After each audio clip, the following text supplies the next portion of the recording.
வந்ததையா இது எந்தெந்த சாமி தந்ததையா எத்தனை வாட்ட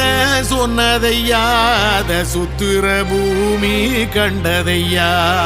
அடிச்சு வீசும் காத்திலையும் அந்த தகப்பனாச சுத்துதையா